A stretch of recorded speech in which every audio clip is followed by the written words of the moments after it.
Into the Birmingham Record Collectors Hall of Fame. Many Birmingham notables have been inducted into this Hall of Fame down through the years. A lot of people that everyone felt like they were on a first-name basis with in many cases. And today is no exception. We've got 2 inductions to do today. For the first one of those, let everybody find their places here. For the first of those, I'm going to ask Mr. Ned Bibb and Robert Alexander to come up. And they will do our first induction.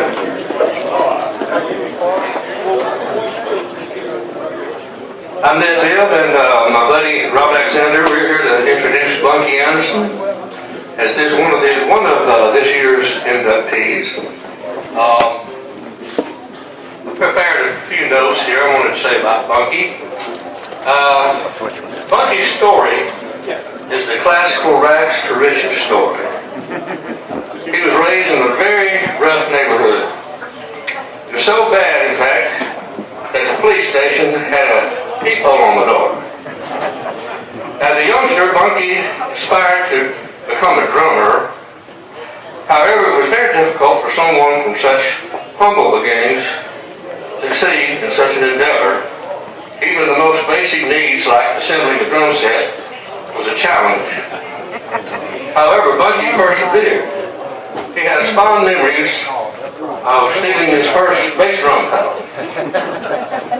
Eventually, Bunky became what I do. Okay. Eventually, Bunky became an accomplished drummer and learned a great deal about the entertainment business. For example, he learned that instead of getting up there on stage every night and working his brains out behind a set of drums, he can make a lot more money booking bands like mine and others and letting us work our brains out while he sat backstage counting the money. Now, here's Rob Alexander with a few words. Hello, folks. Glad to be here, and I was excited to hear that Bunky got indicted into the Hall of Fame. Yeah, Bunky and I go way back. I met him, I guess I was a sophomore in high school at Inslee High School. And when I met him, I knew there was something different about this guy. And as I got to know his friends and things, they confirmed that because they all said things like, "That boy ain't right." And I hope he can get some help. So Bunky was different, and I knew he was going to be an entrepreneur of some sorts. At one point, he ascended to the heights of being a road manager for my band, The Distortions. And you know, I'm not saying Bunky drank a lot, but one time we thought he did such a good job as road manager, we decided to give him a raise. And I went to Bunky and I said, "Bunky, you do such a great job, we're going to give you a raise."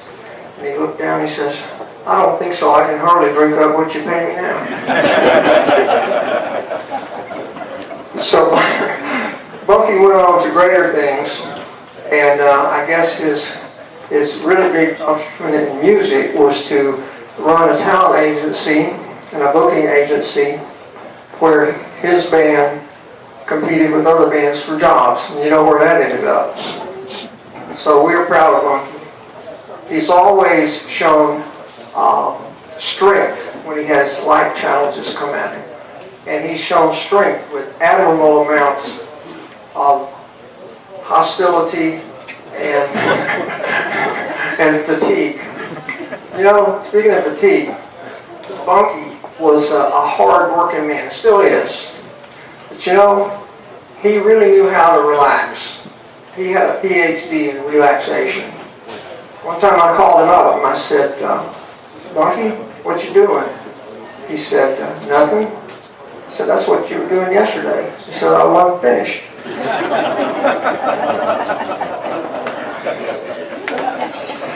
Okay, enough of this hilarity here. Let me read you a little bit from his bio.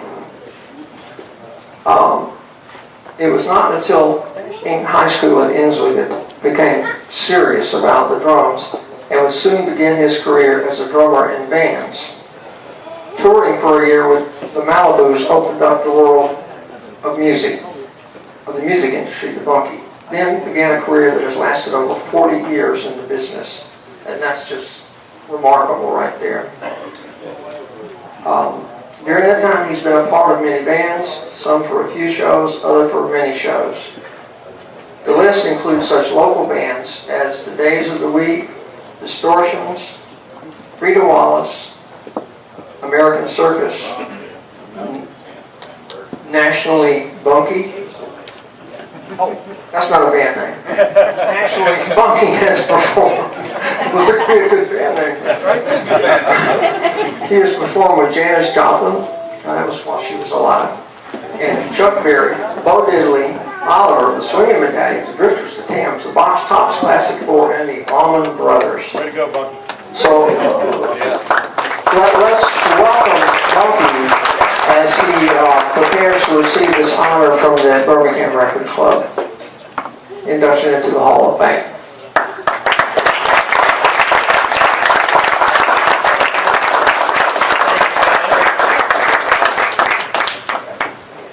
Thank you. I'd like to thank these two clowns for showing up today. They didn't mention that I also played with the Ramblers who are coming up. When Johnny had back surgery, one of his surgeries 1,000 years ago, I got to fill in with everyone.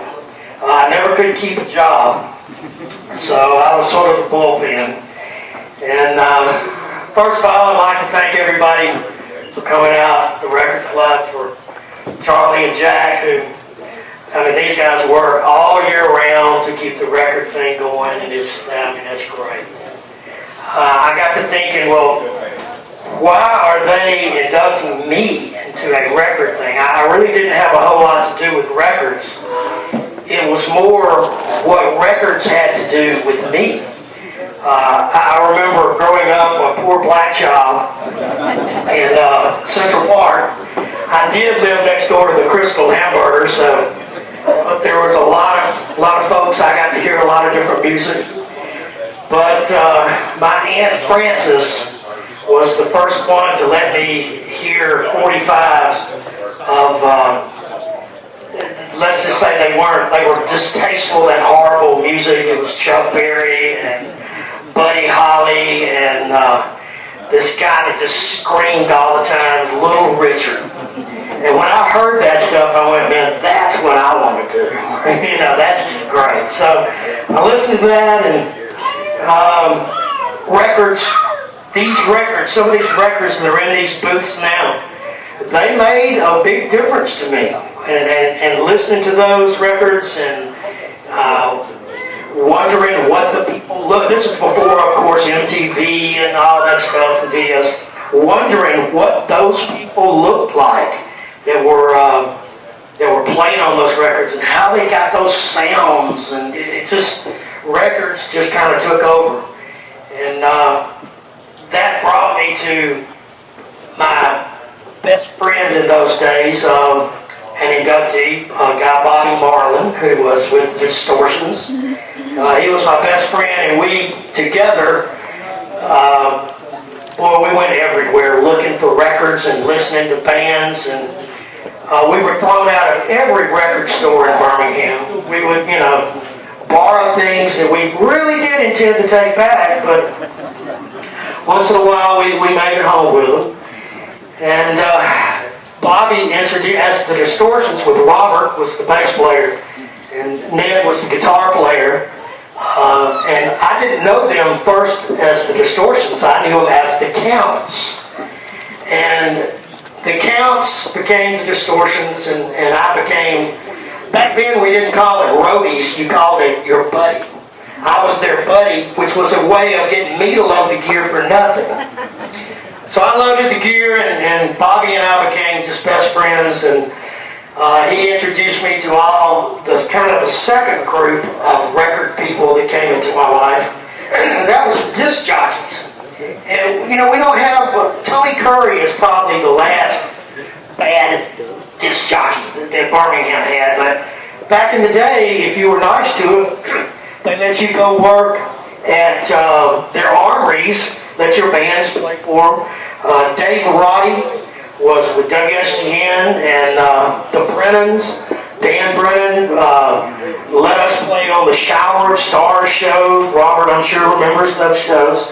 And we got to play with Paul Revere and the Raiders and the Turtles and all these people. And they made our records. They played our records. And it was, again, records. That, you know, that was a big part of my life that I don't think about. But records, if we cut records all over the place, and I'll speak about that in a second. But the other disc jockey that was really, really important was a guy up at WSGN, and he let us come up there at midnight on his shows. His name was Steve Norris. And Steve was like one of us, and people from New York and from everywhere would send records to WSGN to try to get them to play them. And not all of the records got on for whatever reason, but Steve would let Bobby and I go through those records, and we got to hear them before anybody got to hear them. Some of those records got to my house somehow. I don't know. I mean, there's a theme going on here. But we got to listen to those records, and we got to do the call. The girls would call us at midnight, and we'd answer the phone at WSGN. Steve had a dance party that our bands played for. But it all kind of centered on records. And then there were the studios. And there's one guy that sort of was the godfather for all the studios, Ed Bowell. And Ed, everybody on this stage has recorded for Ed. Everybody knows Ed. We got there, everything at the old church at the end of 2nd Avenue. The first Echo room was in his basement. The first time I ever smoked pot was in the Echo room. It was painted, shellacked in his basement. We listened to Jimi Hendrix record, and Ed was going, "What in the world is that?" So the records, the Muscle Shows crew, I still stay in touch with some of the guys up there, Jimmy Johnson and Roger, David Hood. That was another mecca. I was there in 1961, and we recorded Pineapple Moon with the Torquays, and they also are a member here. But when you think about it, the recording studios and so forth, those were all record-driven, just wonderful things, and I don't know how we would have got around without really thinking about records and playing records and knowing we wanted to play this type of song or that type of song. The disc jockeys, one other disc jockey I didn't mention was WJLD, was Shelley the Playboy. And Shelley, he let Bobby and I come into WJLD. This was during the 60s. There were fire hoses and dogs, and Bobby and I were with Shelley at WJLD pulling out. I mean, he let us keep all these records, and it's the first time I ever heard Howlin Wolf or Muddy Waters or was Shelley the Playboy. So thank you to all those guys who made those records. Thank you for all those guys who played those records. And it allowed me to go on after learning as a boy with my friend Bobby. We got to do what we liked to do, which was play drums. And it was just great, and I still like to play drums. And I owe it all to records, to guys like you that still collect them and love them for what they are, and I hope that I'm around listening to records for a long, long time. Thank you very much.